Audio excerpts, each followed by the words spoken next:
Welcome to episode 39 of the Fire Safety Matters podcast, where we bring you the latest news, views and opinion from across the UK's dedicated fire industry. My name's Brian Sims and I'm the editor of Fire Safety Matters magazine. We're delighted that this podcast is sponsored by the Fire Safety event, which runs at the NEC in Birmingham from the 8th to the 10th of April 2025. Fire Safety Matters is once again serving as the lead media partner for the exhibition. To register for the show, visit www.firesafetyevent.com. As always, I'm joined on the Fire Safety Matters podcast by my colleague Mark Sennett, the CEO at Western Business Media and also the founder of Fire Safety Matters magazine. Hi Mark, how's things with you? Well, Brian, I'm personally fine, but this is obviously a very special episode of the podcast. This is a real focus on Grenfell. It doesn't really feel right to say everything's great because everything's not great. And that would be very disrespectful to, the situation of this tragedy. This is, a pretty somber episode of the podcast because we've got to go straight through the Phase 2 report from the inquiry. And we will do that in depth on this episode. That is what we're going to do at great length. And we're looking forward to going into it in huge detail. We've covered this for many years, and I don't think anybody, Brian, has covered it anywhere near as in depth as we did when this report has come out. But before we do that, I always have to say, if you haven't read the news stories we've done on Grenfell and anything else that we've covered, you don't have to wait for this podcast to come out. You can go to our website at any time, and we have daily news, prosecutions, products and services, so much on there on fsmatters.com. If you can't remember that, throw into a search engine, Fire Safety Matters, up we pop.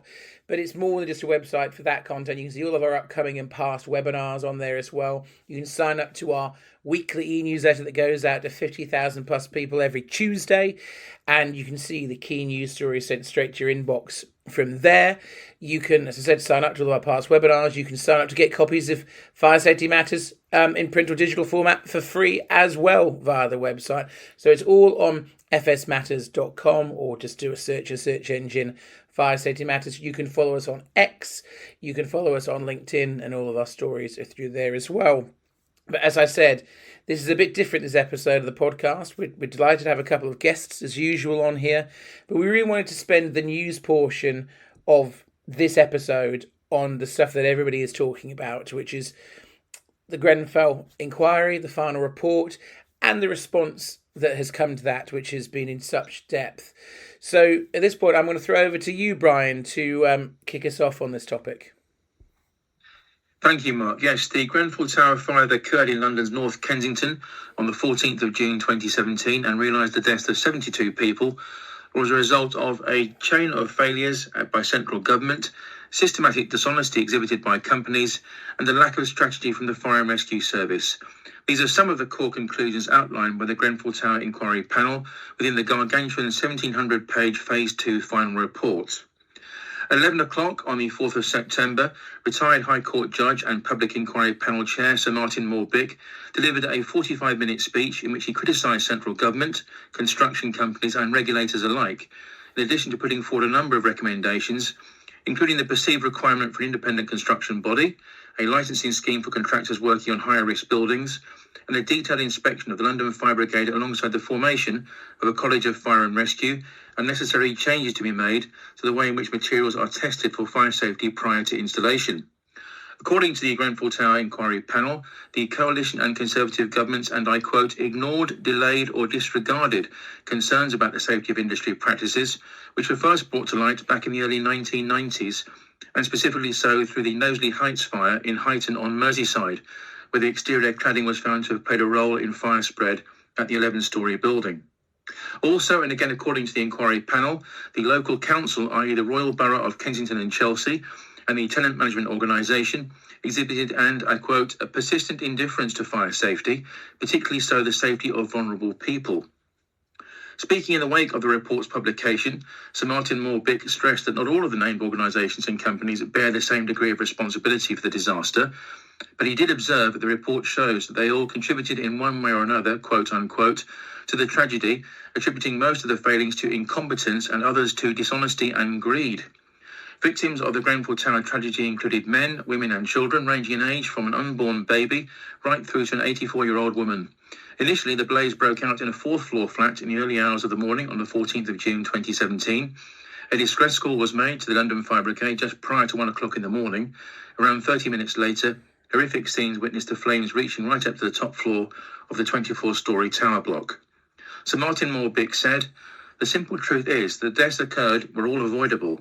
Those who lived in the tower were badly failed over a number of years in a number of different ways by those who are responsible for the safety of the building and also its occupants." The Phase 2 report states the inquiry panel's firm belief that successive governments failed to take heed of several warnings about cladding from 2001 right through until 2017.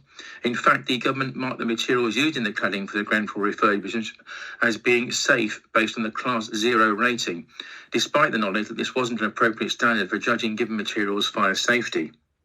The Phase 1 report delivered by the inquiry panel was, of course, issued back in 2019. One of its key findings was that the aluminium composite material cladding used at Grenfell was not in compliance with the building regulations and served as the main reason as to why the flames spread so rapidly along the building's facade. During the refurbishment of the building, which took place in 2015 to 2016, it's of the inquiry panel's opinion that there was a failure to establish who was responsible for safety standards, duly resulting in an unedifying merry-go-round of buck passing. The Phase 2 report suggests that the then Department of Communities and Local Government was poorly run, complacent and sometimes defensive when talk turned towards fire safety issues. The coalition government headed up by then Prime Minister David Cameron sought to cut regulation, dubbed by the Conservative administration as red tape, as it was seen to restrain British enterprise. According to the inquiry panel, though, this approach dominated political policy thinking inside central government to such an extent that even matters affecting the safety of life were ignored, delayed or disregarded. Now, the inquiry panel has called for the formation of a dedicated government body that will be ultimately responsible for fire safety and testing, as well as the regulation of construction products. The inquiry panel's extensive report finds that prior arrangements for regulation in the construction industry were too fragmented in nature. In terms of the scale of the investigation post-Grenfell, Mark, detectives have identified and are actively investigating 19 companies or organisations and 58 individuals as suspects. They've entered an early investigative advice phase and submitted 8 of 20 advice files to the Crown Prosecution Service.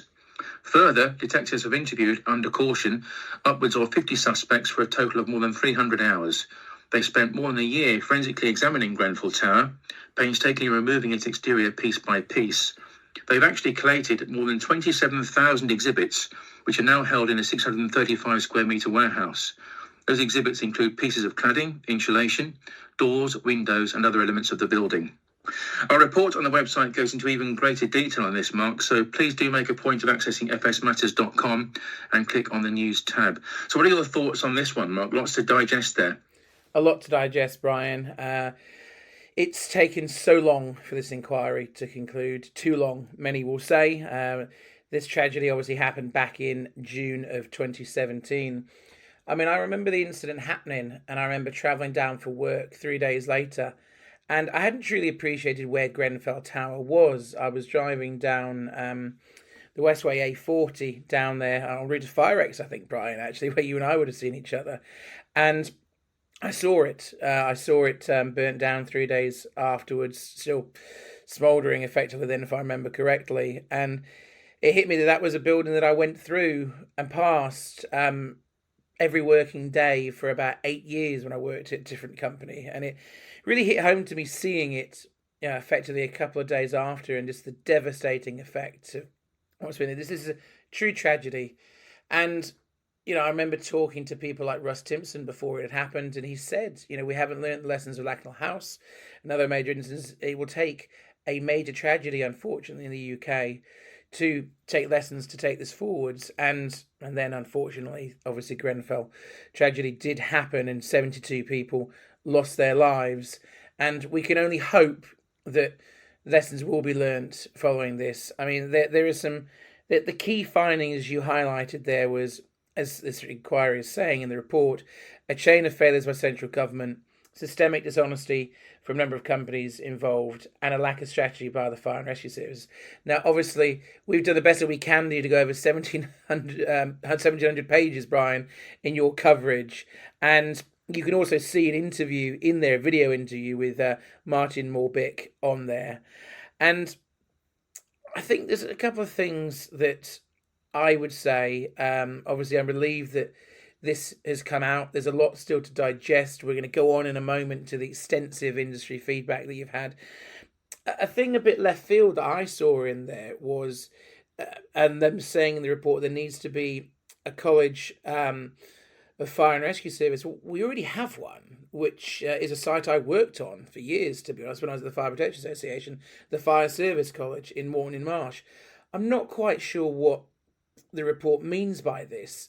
Does it mean that the current one isn't fit for purpose? Or have they not actually appreciated that there is one that is used from firefighters across the UK and the world for training of firefighters? So be interested to get some clarity on that. But we all know what happens next, Ryan. You know, we've talked about in great detail, ACM, not being compliant with the building regs is the finding of this report. And this is going to lead to criminal prosecutions. That's the next stage. The families are fighting for that justice. You have said in detail there that 19 companies and 54 individuals are suspects. 8 files have already been sent to the Crown Prosecution Service.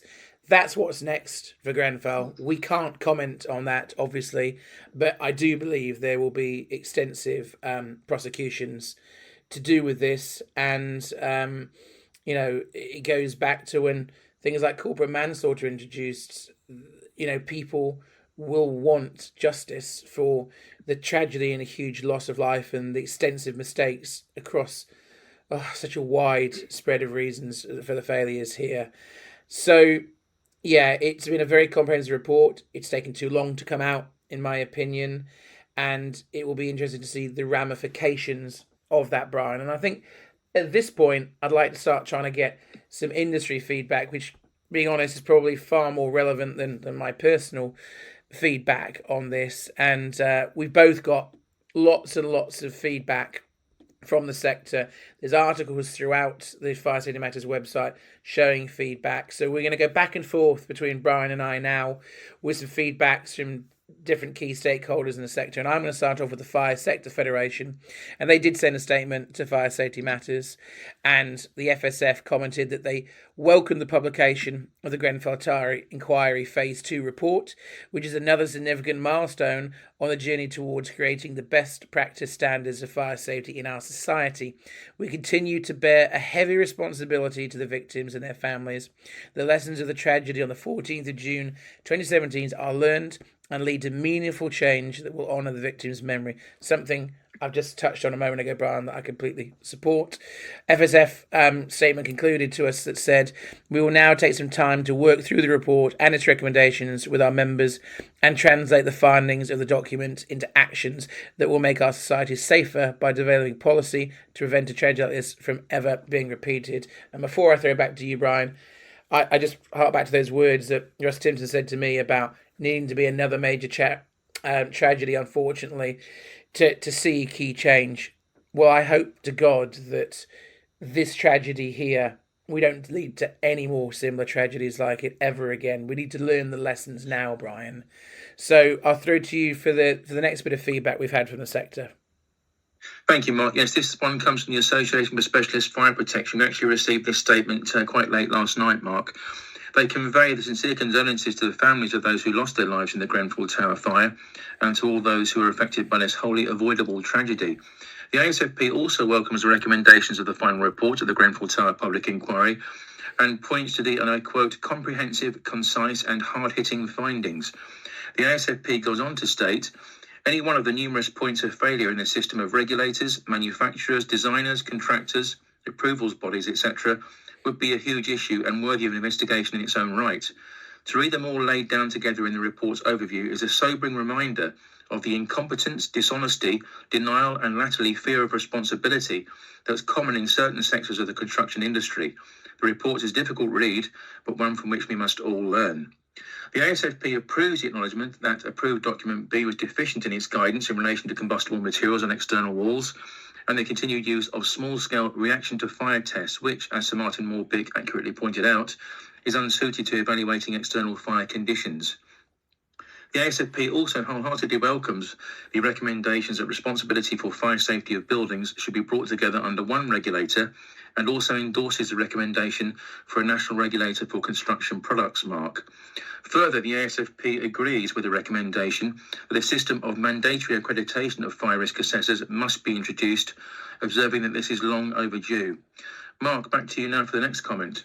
Well, I concur with everything that they just said there, for sure. I was with my ward just on Monday, talking about a number of things, including this.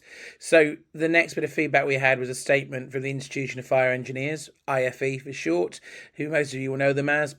And their statement says, IFE welcomes the release of the Grenfell Tower Inquiry Phase 2 report, which of course is a result of extensive public inquiry. The report has significant relevance to the institution's members, both here in the UK and internationally, where the recommendations from the extensive document will shape and impact fire safety practices, not just here but worldwide. IFE noted that as fire professionals, our thoughts remain with all those affected by the Grenfell Tower fire and to those that lost their lives in this tragedy. Over the coming days, IFE will conduct a thorough review of the report in its entirety to fully understand what areas that concern our membership and the global fire safety standards agenda. They will then consider the report's findings and identify those areas where the institution could positively assist in implementing the recommendations as soon as is practically possible. In addition, IFE asserted that the complexity of the report will doubtlessly require a collaborative approach from a range of organisations and bodies. Arrangements are already in place to host an event at IFE's international headquarters in early October, where they'll discuss this further. And of course, I think at that point, Brian, that links back to, obviously, that's what the Fire Sector Federation is key as well. It brings together all the key associations in the fire sector under one umbrella. So I will throw back to you for yet more feedback. Thank you, Mark. Yes, responding to the Phase 2 final report, Matt Rack, the General Secretary of the Fire Brigades Union, said, and I quote, "The 4th of September is a sobering reminder of the tragic deaths of 72 people and the deep scar that the Grenfell Tower fire has left on the community. The FBU shares the grief and anger of the bereaved survivors and residents. We call for justice for those who were killed by this entirely preventable fire." Rack went on to comment, "The FBU has always argued that the fire was a result of decades of failure by central government to regulate the building industry, the prioritisation of private profit over human life. This report completely vindicates that position, demonstrating beyond doubt that an agenda of deregulation has cost lives. Construction companies gained the system to maximise their profits. A system of semi-privatised building control put commercial interests ahead of regulatory duties." Further, Matt Rack explained, "Firefighters and fire control room staff were put in an impossible position by being forced to respond to a fire in a high-rise building that was effectively wrapped in petrol. Again and again, residents and firefighters warned of the dangers of combustible cladding, but their voices were seemingly ignored." The FBU, Mark, is still digesting the contents of the Grenfell Tower Inquiry Panel's Phase 2 report and its recommendations, but suggests the government, and I quote, "must go further than what is set out in this document. The deregulation of recent decades must be comprehensively reversed," asserted Rack. "The systems for delivering building safety must be brought under public ownership and be given the resources they need." Concluding the FBU's official statement, Matt Rack stated, "The lessons of the Grenfell Tower fire are relevant to fire and rescue services right across the UK. In order to implement effective change, we need national standards set by a statutory advisory body on fire policy, giving a voice to firefighters and control room staff, and drawing on the best possible expert advice. 7 years on from this horrific event, our thoughts and solidarity remain with the victims of the fire." Mark, back to you again. I think I'll throw it back to you in a second for another industry feedback on this. But it's worth noting that we have to stay independent on this. There will always be elements of political point scoring, and we want to have balance. Even the inquiry itself says this goes back to failings from government as far back as the early 1990s, let alone the deregulation agenda. And there's been multiple governments in since then. No one is coming out of this looking good, Brian, from manufacturers to local authorities, central government. No one's coming out of this. And of course, this is why we're trying to give as diverse feedback as we can, give everyone an opportunity to comment. And I'm going to throw it back to you for another comment now, but again, there is so much more on this online. I mean, dozens and dozens of associations, as you'd expect, have given direct feedback to Fire Safety Matters. Brian has worked tirelessly to pull this together. So I'll let you bring one more in before I conclude with one as well, Brian. So you've got some more for us. Thank you, Mark. Yes, indeed. In the comment piece issued on its website, the Construction Industry Council observes, and I quote, "Publication of the final report of the Grenfell Tower Inquiry is a long-awaited milestone in the response to the tragic loss of 72 lives in June 2017. It's another difficult and traumatic moment for the bereaved, the survivors and relatives of the Grenfell Tower victims, and the CIC fully recognises once again all that they have suffered. We extend our deepest sympathies once more to all of the victims." Further, the CIC notes, Sir Martin Moore-Bick has made many recommendations for further action in the report, based on a careful analysis of the evidence presented to the inquiry by hundreds of witnesses and in hundreds of thousands of documents. The CIC and its member organisations are now reviewing the full report and its recommendations and carefully considering the further actions that we will need to take. Interestingly, Mark, the CIC explains, while much work has already been done through the independent review of building regulations and fire safety undertaken by Dame Judith Hackett, and the consequent programme of regulatory reform that has been introduced and which the industry is working hard to implement as we speak, Sir Martin has clearly identified several further matters that require attention. The CIC will be working with its members, the wider industry and government to develop appropriate responses to those matters, ensuring that they're given the critical and expedient attention that they demand.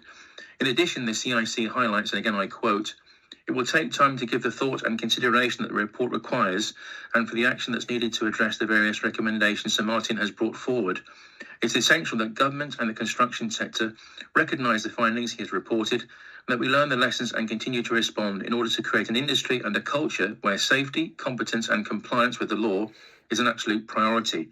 Only then will public trust in the sector be restored." By way of conclusion, Mark, the statement reads, "The CIC believes that every construction professional should fully familiarise themselves with the report and its recommendations. We will work closely with our members to facilitate this process as we develop an appropriate and detailed response to the report." Again, there's plenty to digest there, Mark. Yeah, there is indeed. And I think as far as industry feedback goes, it's probably right to include this, Brian, too. So we had a statement sent to us by insulation systems manufacturer Kingspan, and that statement said, "Today is an extremely difficult day for the relatives and survivors of the Grenfell Tower fire, and we extend our deepest sympathies to those impacted by the tragedy." The statement goes on to say, "We welcome the publication of the report, which is crucial to a public understanding of what went wrong and why. It explains clearly and unambiguously that the type of installation, whether combustible or non-combustible, was immaterial, and that the principal reason for the fire was that the PEACM cladding, which is not made by Kingspan." Additionally, the statement reads, "Kingspan has long acknowledged the wholly unacceptable historical failings that occurred in part of our UK installation business. These were in no way reflective of how we conduct ourselves as a group, either then or now. While deeply regrettable, they were not found to be causative of this tragedy."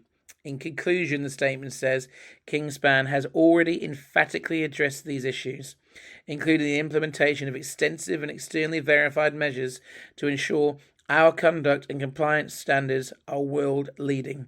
We remain committed to playing a leading role in providing safety and sustainable building solutions, including continuing to work with the government and industry partners." So if you want to see a lot more insight into this, you can go to our website, Search Engine Fire Safety Matters, and up we come. You can then, on our website, just type Grenfell, if you wish, into the search box, and you'll see all of our articles on this. You'll see all the response from over a dozen leading bodies and people close to this.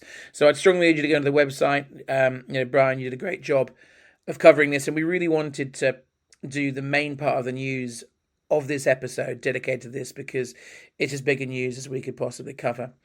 But at this stage of the podcast, we always get a guest on, and I think that would be a good time now to bring in our first guest. And who have you got for us, Brian? Our first guest on episode 39 of the Fire Safety Matters podcast is Tom Brookes, Managing Director of Zzeus Training and Chair of the Fire and Security Association at the ECA. A chartered engineer, Tom has been training fire alarm engineers in the sector since 2002, concentrating on the theory and legislation-related aspects, as well as the practical side of tuition. In a pro bono capacity, Tom is part of several British Standards Institution technical committees and has been heavily involved in the revisions for BS 5839 Part 1.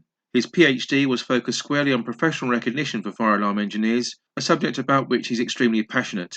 During our interview, Tom touches on the qualifications landscape and also offers his thoughts on the Phase 2 final report from the Grenfell Tower Public Inquiry, chaired by Sir Martin Moore-Bick.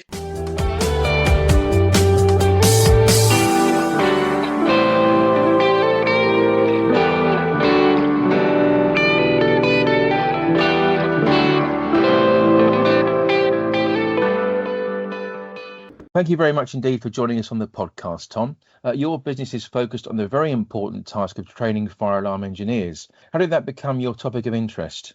So, training people goes right back to the 90s, where I used to be part of a local diving club, and I was a qualified open water diving instructor. So I've been instructing people on things since the 90s, but to do with fire alarm systems, it's really from 2002 onwards. So prior to that, I used to work for Chubb Fire, and that's where I learned fire systems, etc. 2002 onwards, I had my own fire company, and I just found that fire system training wasn't very good in the fact that it was theory only. There was very little practical training available for anybody to sort of learn fire systems. So I'd still do the theory training with my staff, but then I would put together a program of training them practically on systems as well. And around 2006, I got involved with the British Fire Consortium, who were a sort of small to medium trade association. So small to medium enterprises tend to be part of them. I got asked more and more by other people who were members of it if I'd train one of their staff members or set up a program of training. And around 2006, the British Fire Consortium asked me if I would be their representative on the British Standards Committees for fire alarm systems.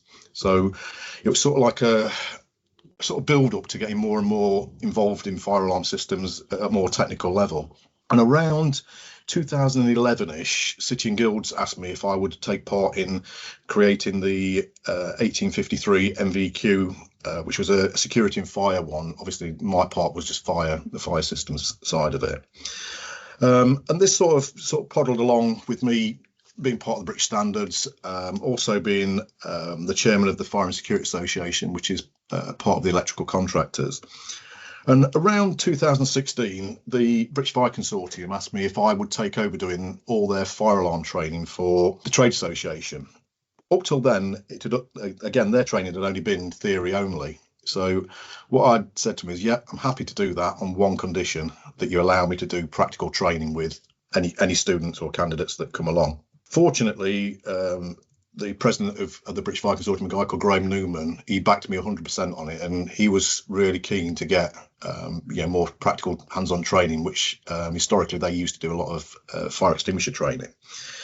So around late 2016, we'd created all these fire training modules where people could practically install fire systems, because at that time we was doing training all around the country at hotels, etc. But we built all these units and started doing practical training with them, as well as the theory side of the British Standards.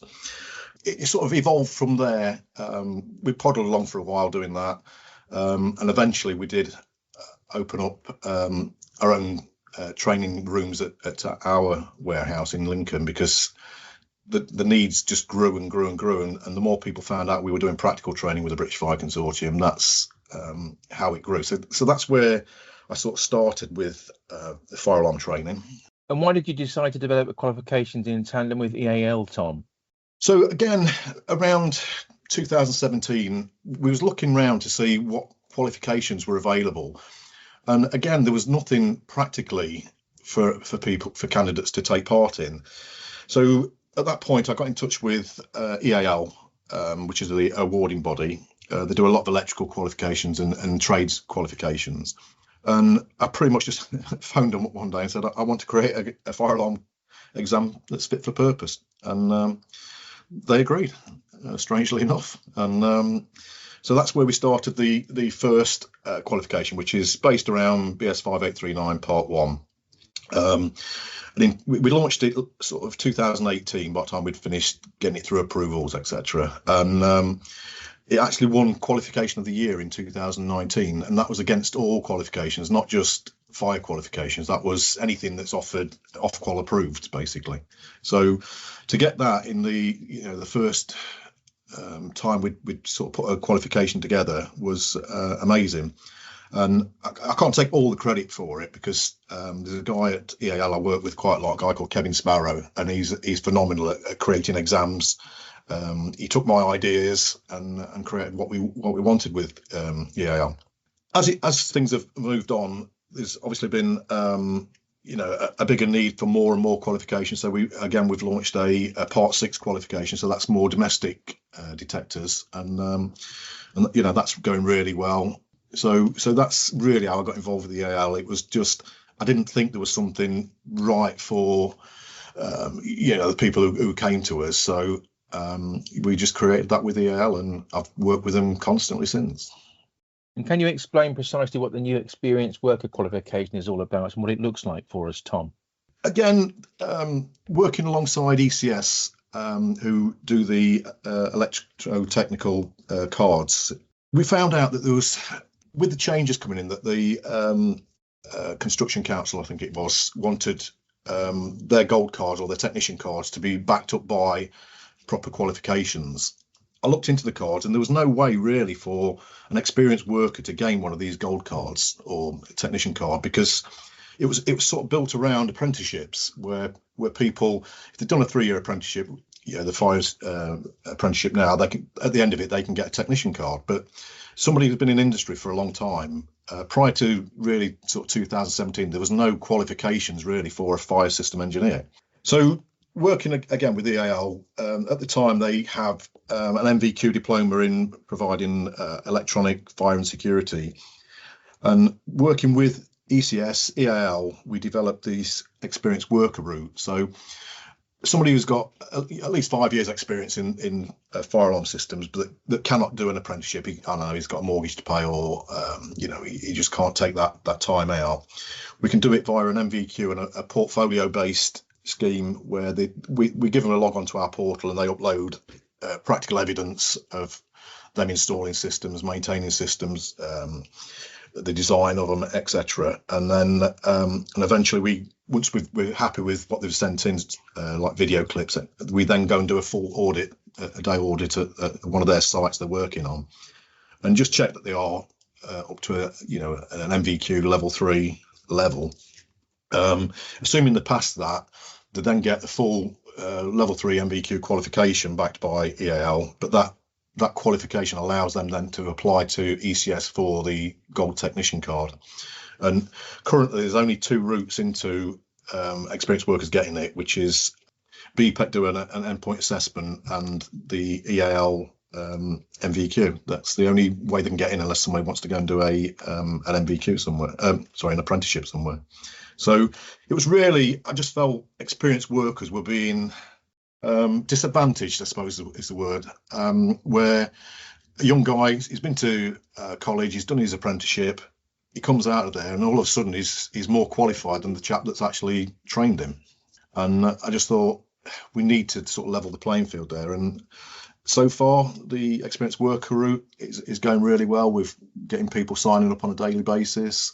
And the first set of people who passed it, which was December time, Dame Judith Hackett actually gave them all their certificates, because she was so pleased that how we'd sort of got it going, and it was a good route for experienced workers. The Phase 2 final report from the Grenfell Tower Inquiry panel was published on the 4th of September, Tom. It's an extensive document stretching to no less than 1,700 pages. What are your initial thoughts on the content? Yeah, I've read most of it. I promise I've read every page of it, but I have read a lot of it. And I do think Sir Martin has actually got it pretty spot on with the people or the companies that he's looking at. I mean, he did state that it was the residents of the tower were let down by incompetency, some dishonesty and greed. So I do think it's all right there. I mean, obviously it's got to go now to the police to investigate whether they bring charges or not. I would like to see that there are charges and prosecutions, but we're a little bit of time away from that. But where I've sort of come involved with the Grenfell Inquiry, if you like, is after the fire, they set up some working groups to hopefully improve competency within industry. And the main working group I've been involved in is Working Group 2, which is installers. And the part I've been involved in is fire alarm systems and how do we improve the competency of that. And it's going quite well. And there's more and more people signing up to actual qualifications, trying to improve their skills, more people doing CPD, which you will notice, Brian, as people sign up to more and more of your webinars where there's CPD involved. So if anything's good that's come out of Grenfell, in my perspective, is there's more and more people getting higher levels of competency within fire alarm systems, and companies are taking it more seriously now that they need to train the staff and keep the ongoing training going. So it's been a sad week, especially when you read volume 6, because that's the deaths of everybody. It is a real tough read, that particular volume. But if I'd just like to think something good's come out of it, in which if we get a more competent workforce installing in these sort of high-risk buildings, something's been achieved from a bad event. And finally, Tom, when it comes to fire alarm system installations, what would you say are your 2 pet hates? One of my big ones is poor installation, and I'm sort of generalising a little bit, but often I find if somebody electrically competent has installed a bad system, all the cable work is perfect, but then the detectors might be in the wrong place. If it's the other way around, the detectors and call points will all be in the great place, but then the cable work's poor. So I'd like people to meet in the middle and try and get this all together, but that's one of my big pet hates. Another one is, and I'm hoping after the Grenfell inquiry this may tighten up a little bit, is poor fire risk assessments. So I've had so many arguments over the years, and I know the guys from the FIA have also, because they've even written out a technical note on it, that it is the fire risk assessor's job to specify the fire system that's going in that building. And often they'll say, no, it's not, it's a fire alarm engineer's job. It isn't, because the fire alarm engineer hasn't risk assessed that building, and he's probably not skilled enough to do that. So I suppose they're my 2 big hates, the risk assessors not specifying the category of fire alarm in a commercial building, and poor installations where the cable works untidy or the detectors are in the wrong place.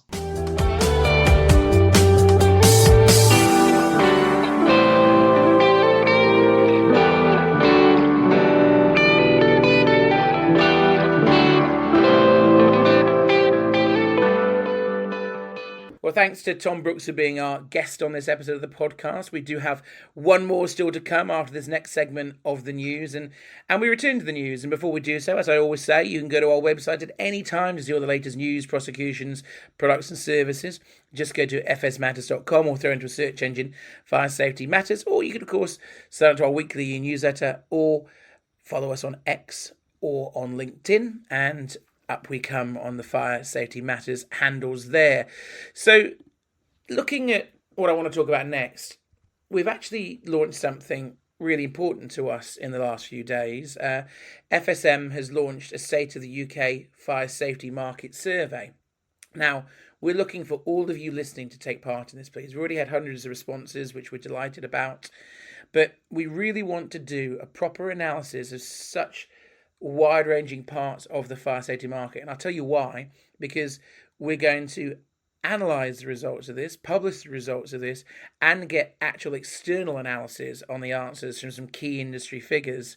And that's all going to be published in November in our annual guide, the Fire Safety Matters Guide to the UK fire safety industry. It's going to be a real core part of that guide. Brian, Leanne and I were absolutely dead keen on giving some original content that's really insightful in there, that can have some real learnings that you can directly influence and share, and something that you can take back to your workplace and really learn from. So I would ask you, it only takes a couple of minutes to fill in. Please do take part in the survey. You've got until the end of September to do so. It is on our LinkedIn channel. You can go on there and you'll see a post on that. You can go to our website, Fire Safety Matters, throwing it on a search engine or fsmatters.com, and just type Fire Safety Market Survey in the search box, or to be honest, it'll probably also be on the news pages. And there's a direct link there. There is a direct link there that allows you to go straight through. But we really need, it doesn't matter if you're a consultant, an installer, whether you are a fire safety manager, or a manufacturer of fire safety products. There's questions relevant to all of you. You don't have to answer any questions that aren't relevant to you, but this will really give us a great insight into the state of the UK market, which I'm really excited to share the findings with you in November. So Brian, bring you in on this. It'll be you that'll be weaving your magic to go through hundreds and hundreds of responses. Have you got any thoughts you want to share on this and the guide itself? Yeah, well, I think obviously this will be a big collation job, Mike. I mean, we've between the two of us, we've surveyed pretty much the entire industry to try and get them to sort of send in some questions to us, and all of them have, which is great. I asked questions, for example, of the National Fire Chiefs Council and the Business Sprinkler Alliance and one or two other organisations in the fire suppression sector. They've all come back with great questions, which you've now collated. I think it's just over 30 questions we have for the final survey, which you've already sent out. And as you say, we've got plenty of responses already, so that's brilliant. And what I plan to do is a 4-page, possibly a 6-page, depending on the detail of the response we get back, a 6-page roundup for the FSM guide, which goes out in November with the November edition, which we're working on at the present time. And that'll be very detailed. It'll come with some very, very nice to look at graphics from Alex, our designer, who's superb at what she does. And it'll be a very interesting read, a real barometer, I think, of the industry and the state of play as where we are at the moment, really. Yeah, it's something original that we wanted to do because we're keen, just like we have done with the industry campaign, with the Safer Furniture campaign. We want to do stuff that is original and stuff that you can learn from. And to do that, we need your interaction. So it'll only take a few minutes. Please do go to our website. Please do, if you can't find it on the news pages or the search engine on our site, do go to our LinkedIn account. It's there. Please do take part. It only takes a couple of minutes and it will give us such great detail. And then not only will we analyse it, but as part of the analysis, we will bring in, some key stakeholders in the sector to give their view. And these questions were compiled, as Brian says, by multiple key stakeholders. It wasn't just Brian and I sat in a room coming up with questions. We went out to the sector to get questions to pose to you. So hopefully you'll find it useful. Hopefully you will take part. And what I want to move on to now, Brian, is it's all about engaging. It's all about meeting up with the audience that's listening to this podcast. Absolutely delighted that we've opened registration for a brand new conference. Many of you will know we did FSM Live in Coventry back in June and we had over 700 people come. It was so busy. And, due to popular demand, we are doing Fire Safety Matters Live Manchester this October, the 3rd of October 2024, at Emirates Old Trafford Cricket Ground. Not the Theatre of Dreams by Manchester United. We're talking about the cricket ground, Emirates Old Trafford Cricket Ground. So don't go to the wrong Old Trafford. It's completely free to attend. Free parking. There's a tram station attached to it. It's so easy to get to. I mean, I've been taken back by the huge amount of reg we've had. I mean, it's at this stage of a registration process, it's up on anything we've ever seen before, and that's probably testament to the agenda that you'll cover as well. But we want to see you. We want to interact with you, our audience and listeners, and it's a great opportunity for you to come, have free lunch, free tea and coffee, free parking, and also get CPD certificate for attending the seminar. You get a full day CPD certificate for that. There's also over 40 exhibitors there of the latest products and services. There's key associations there. We're co-located with a couple of other conferences from the Institute of Fire Safety Managers and the National Association of Healthcare Fire Officers. We've got a new vehicle, a knowledge vehicle coming in from ASFP. It'll be the debut of that out and about, parked outside the front of the venue. So this is the place to go, whether it is this one in Manchester or next year in Coventry. Different agendas each time.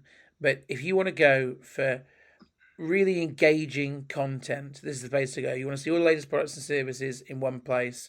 And all I would ask you to go around the exhibition, because it's because of the exhibitors, people like our headline sponsor, Apollo Fire Detectors, that this is on for free. It allows you to come for free because we push those products and services to you casually in our exhibition area from our exhibitors. And it's stuff that you can absolutely take back to your workplace and will be relevant to you. So I'd ask you to not only come and enjoy the content, but do engage with our exhibitors. They've got some great advice, great guidance, great solutions, and it's because of them that we can put this on for free. So it is on the 3rd of October 2024 at Emirates Old Trafford Cricket Ground. You can register to attend for free, and that is fsmlive.co.uk. That is fsmlive.co.uk. If you throw into a search engine Fire Safety Matters Live, up it pops. Brian will be chairing the seminars. I'll be there. Leanne will be there. We're keen to hear feedback from you on the magazine, the event, the webinars, everything that we do. We love hearing from you, especially comments on the podcast. That's always great fun to hear. But yeah, Brian will be a busy boy that day. He will be chairing quite in-depth conference agenda that I've pulled together. So, Brian, do you want to share a little bit about what your plans are for the day? I will do, Mark. I just wanted to point out, first of all, the August print edition of Fire Safety Matters is obviously available digitally on our website as well. That contains a comprehensive preview for the Manchester event in October. And there's also there's a 4-page review of the Coventry conference. So anybody who happened to miss that or missed the sessions or some of the sessions, if you read that resume that I wrote, you can find out all about what went on. But this one should be great, Mark. It's a tremendous event, a new one for us, obviously, in terms of the venue. The 3rd edition in total of Fire Safety Matters Live, so they're growing in importance and stature, I believe, now. And again, yes, you have pulled together a fantastic conference programme. For me as a journalist, I think if you're an editor or a jobbing journalist, the best thing you can do is integrate and really, I guess, get in front of your audience, have feedback from your audience, generate debate, generate discussion. That's how things move on, how best practice comes about. So for me, this is manna from heaven, and thank you very much for letting me share this conference sessions that are going to happen. I'll just give a quick rundown of what's going to be taking place in terms of our conference. Of course, the agendas for all 3 conferences, you mentioned the NAFO conference there, Mark, and also the IFSM conference is going on and co-located with our own event. The programmes for those are in that preview, so I do urge you to read that preview section in either the print edition or the online version. Our own conference, we start at 9:15. There'll be a bit of a preamble from myself just to introduce the day. Then we have the opening presentation from Chris Tilley at the Fire Industry Association. Very important topic, this one, Mark. Competency, compliance and best practice. What does good look like? So I'm looking forward to chairing Chris on that one. Next presentation of the day is from Vicky Wells. Vicky is fantastic. She's at Apollo Fire Detectors. Looks all about sustainability. Fire safety meets sustainability, a part of responsible systems. Again, Ricky's written for us on this particular subject in a previous edition of the magazine and also presented an excellent webinar for us on this as well. So looking forward to chairing Vicky on that day. Matt Humby is next up at 10:10, Mark. Mitigating the risk of lithium-ion battery fires. Again, another hugely important topic here at the moment. We're actually sourcing an article at the moment, Mark, from one of the fire and rescue services, because putting out fires generated by lithium-ion batteries is a very different scenario to ordinary fires. So we're going to be putting an article on that in the journal very soon. Dr. Andrew Taylor from the ASFP, he takes to the stage at 10:30 while leaving the design of passive fire protection until the construction phase is preparing to fail. That should be very interesting, that one, Mark. And after the first networking break, we've got our old friend Ray Patchett from EMS. Ray's always a great draw at these conferences. How to comply with the latest changes to fire legislation and the increasing safety demands of modern buildings using the very latest technology. And Ray's an expert on this subject, so very much looking forward to hearing from him once again.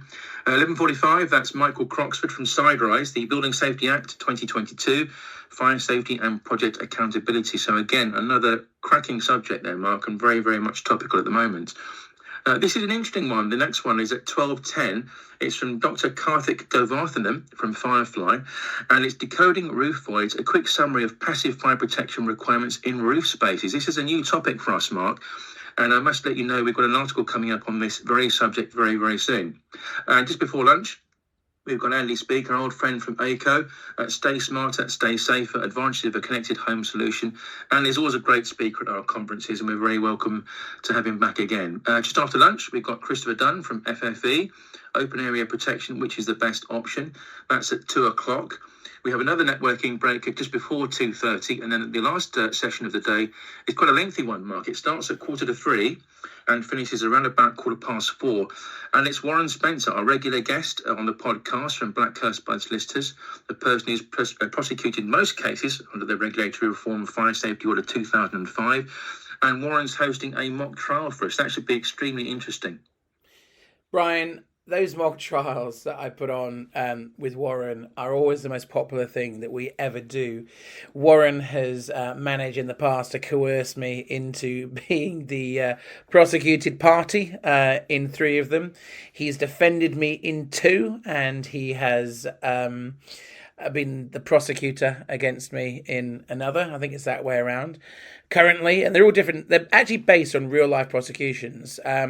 So once the audience then says guilty or not guilty, Warren will actually reveal what the real life prosecution result was, and it normally surprises people. And then really gives them great insight into why that result came and how people are, leaving themselves open if they don't take the learnings away.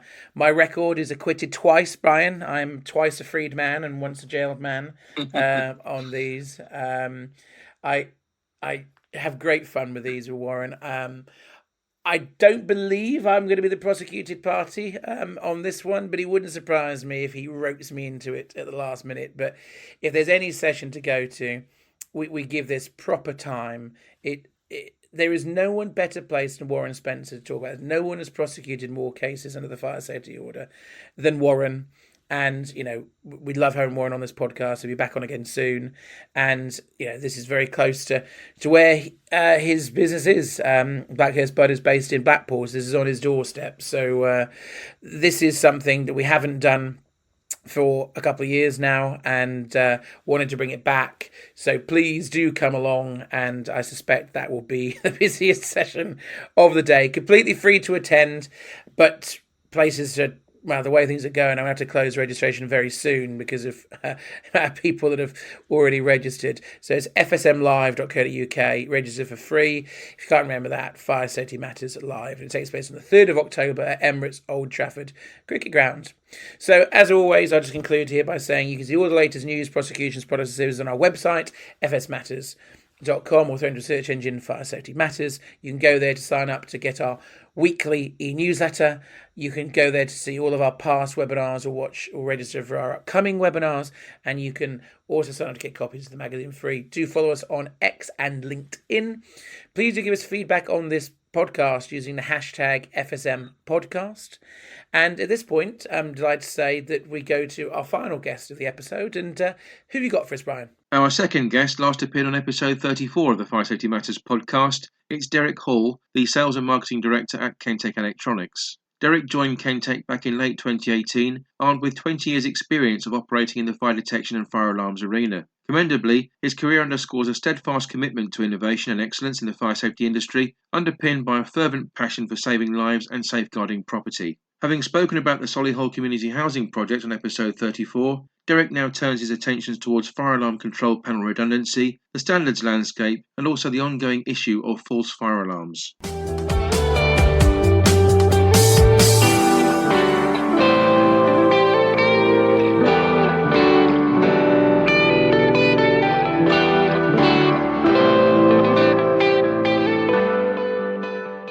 Thanks very much for joining us once again on the podcast, Derrick. Fire alarm control panel redundancy is a key element of any effective life safety system, of course. That being so, could you provide a quick definition of exactly what this term means and why it's so important? Thanks, Brian. It's a really good question. And I think that as an industry that is highly regulated, especially when it comes to product standards, we're all familiar with the requirements for compliance with EN 54 Part 2 and for EN 54 Part 4. Every single manufacturer, to enable it to sell into the European market, has to comply with those standards. One of the things we always think about is, in terms of fire alarm safety, is that it's actually a very reliable system. So the reliability comes from a number of elements, which is multiple loops on a panel, all coming back to a single node, and it's got a battery backup. So we all understand that philosophy that if there's a short circuit on a cable, as long as you've got the required short circuit isolators on the loop, you will have a successful segregation of the fault, and hopefully it won't affect the rest of the panel. Obviously, in the event of a power failure, a mains power failure, you'll have the battery backup. But when we really talk about redundancy in the panel, we're then considering other critical events that may impact the ability for the fire alarm to actually detect a fire, respond to that fire, evacuate the building, and also communicate to the alarm receiving centre. So the mandatory requirements in EN 54 Part 2 are fulfilled by everybody. But what about when you have a critical failure on the system relating to the actual processes of a panel? In many instances, the panel will just fail completely and you'll lose any ability to process a fire signal and communicate the critical event to the fire brigade. So what we've looked at is there a need for an additional layer of reliability on the fire alarm system? And that actually manifests itself into a level of redundancy based on the number of microprocessors that are available to communicate those important signals if there is a critical event. So the term redundancy, or a degrade mode, actually then relies on the fact that there are multiple processors within the panel to enable a successful detection of a fire, the evacuation of the building, and therefore the communication out to the fire brigade to get them to attend. And this isn't a standard feature in most of the panels that are available on the market. The importance of network redundancy is nothing new, of course, Derrick. Back in 2011, the LPCB published Loss Prevention Standard 1653, wholly focused on the requirements and testing procedures for the approval and listing of fire detection and fire alarm network systems. Even now, though, many manufacturers still choose to ignore this. Why do you think that is? I think maybe because it does require the panel to have these additional features relating to redundant or backup processors. Now, again, if you refer back to the standard EN 54 Part 2, it does actually say that a failure of a processor shouldn't affect greater than 512 input devices. Now, when you put that into context of a much larger building or a campus where you have multiple panels or nodes connected, you are inevitably going to be over 512 input devices. And this is where EN 54 Part 2 really falls down and LPS 1653 comes in. Now, it's not a mandatory requirement to comply with LPS 1653, but I've often questioned, why did LPCB actually produce this document? And why aren't manufacturers actually working towards compliance for systems greater than 512 input devices? Now, the standard LPS 1653 actually describes 3 types of node categories, and these are A, B, and C. A is the highest level of performance. And effectively what it's saying that if you have a failure on a node, a network node or a panel, then you still should have the ability to communicate the critical signal from one node to the next, and therefore your ability to evacuate the building and also call the fire brigade is not compromised. So it's especially important when a network of control and indicating equipment has greater than 512 devices, especially if it relies on a single node which is connected to the alarm routing equipment. So the standard actually states that unless the panel has a redundant processor or transmission paths are provided, the network should be limited to 512 detectors or call points. But as we know, there are thousands of systems out there with large networks that don't have that redundant network path or redundant processor. Kentec has recently introduced a range of new features for its Tactis fire alarm control panel, which itself incorporates high levels of redundancy. Could you explain how the system works for us? Yeah, the way that Tactis has been constructed in a hardware point of view is that each layer of hardware within the panel, there is an ability to have a backup processor. So if we looked at the loop card configuration, our standard loop card has 2 loops and therefore 2 processors. So if we have a loop card failure, then do you know what? You're probably going to have a loop be disabled. But it's only when you get into the inner parts of the Tactis system where you start to see segregation of the processing ability. So, for example, the touchscreen panel has an independent processor, and it will carry out some mandatory functions for the display of the information. On the backboard of the panel, there's also an additional processor, and this will be carrying out some of the much more essential processing functions relating to the fire alarm routing elements. Alongside the main board is what we call System Board A, and that's where we have this additional processor that, in the event of a failure on the display or an event of a failure on the main processing board, it will kick in and support the communication of those fire events from an active device. It will also then operate the sounders, carry out some basic cause and effects, but most importantly, will get the fire routing signal out to the fire brigade. Another important standard, of course, is BS 7273 Part 4. What does this British standard relate to, and why is it so important? Okay, well, it's been talked about for a long time, BS 7273 Part 4, and this is all relating to the operation of fire protection systems, especially fire doors. So where we have fire doors in corridors, we would naturally expect that when there's a fire condition, those doors would close. They're there to prevent the spread of fire. But again, when we relate back to EN 54 Part 2, there's no requirement in there for a fail-safe operation of these door controllers. So BS 7273 Part 4 is actually embedded into BS 5839 Part 1. Many installers would be certifying their projects and installations to BS 5839 Part 1 without realising that maybe they don't comply with BS 7273 Part 4. It's actually a really complex standard to get your head around.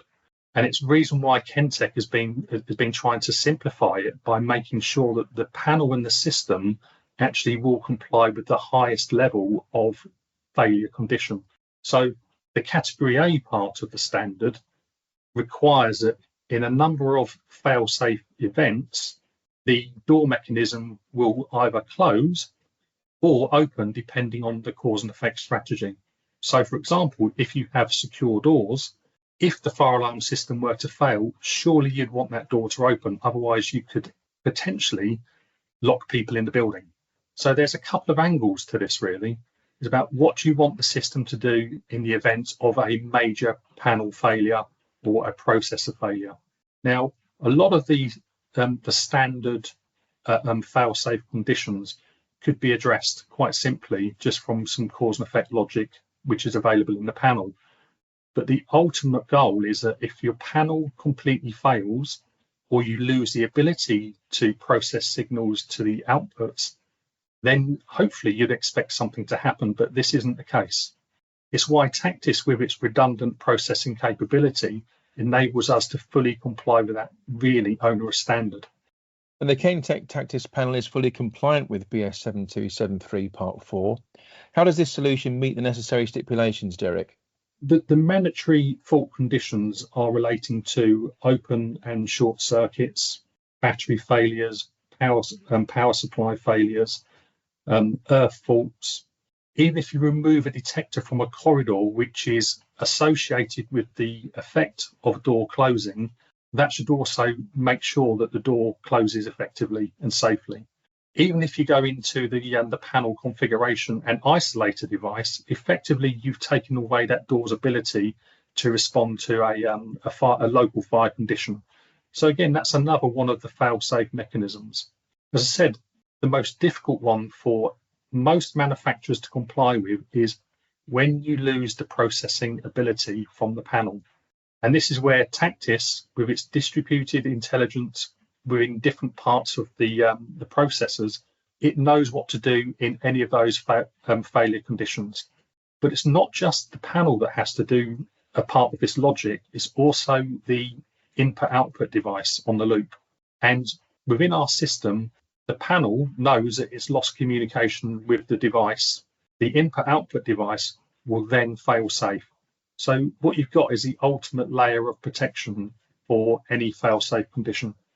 And last but not least, Derrick, How do intelligent fire alarm systems such as Tactis help to address the ever-increasing problem of false alarms that continues to plague the fire and rescue service on a daily basis? Well, Brian, we're attempting to do our bit. Detector technology has improved massively over the years. Multi-criteria detectors have much better immunity to your standard false alarm conditions, but ultimately, when there's people in a building, you are inevitably going to get some level of false alarm going on. Humans are the best false alarm generators known, aren't they? So what we try to do with Tactis is enhance some of the features. And when I say enhance the features, this is all about programmable configurations that make it simple for installers. So, for example, if we look at hotels, which are notorious for generating false alarms, we have a specific mode called hotel mode. And what this enables us to do is that we can group detectors and associate only the local sounder to that alarm event.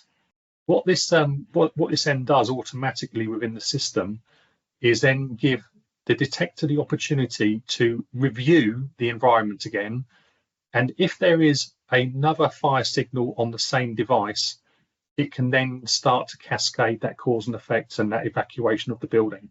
Effectively, what it's doing is giving a 1 to 2 minute delay of the operation to the panel, but actually localizing it within the hotel room. So it's only the person in the room that's been affected by that alarm condition. If it clears all by itself, then not even the panel will start to go into a countdown. So it's confining the problem to those relevant areas only. Some of the other features that we put into Tactis is day and night mode. And this means that you can switch sensitivity at certain times of the day. So whilst the building is occupied, you may want it to be less sensitive. So if the detector has that ability, then it starts to work in a much more high performance way, because it's responding to the fact that you have people in that building. At night time, again, you could set it to a much lower sensitivity. So if you need in your empty building a very fast fire response, then the system will manage this all by itself.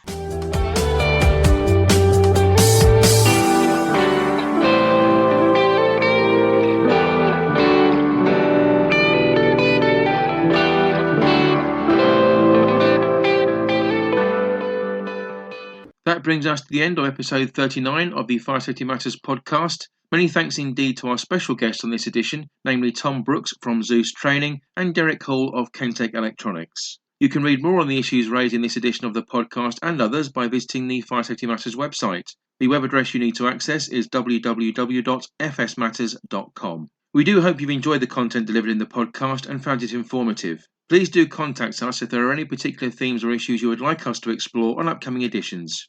You can do so on X, formerly Twitter of course, by using the hashtag FSMPodcast. On that note, do make sure you follow us on X at FSMatters_MAG and also access our LinkedIn page at Fire Safety Matters magazine and website. Please do like and share the content of our regular podcasts and spread the word among your industry colleagues. You can listen to the Fire Safety Matters podcast for free on Apple Podcasts, Spotify, YouTube or Podbean. All you need to do is enter the term Fire Safety Matters into your chosen platform search box. We'll see you next time.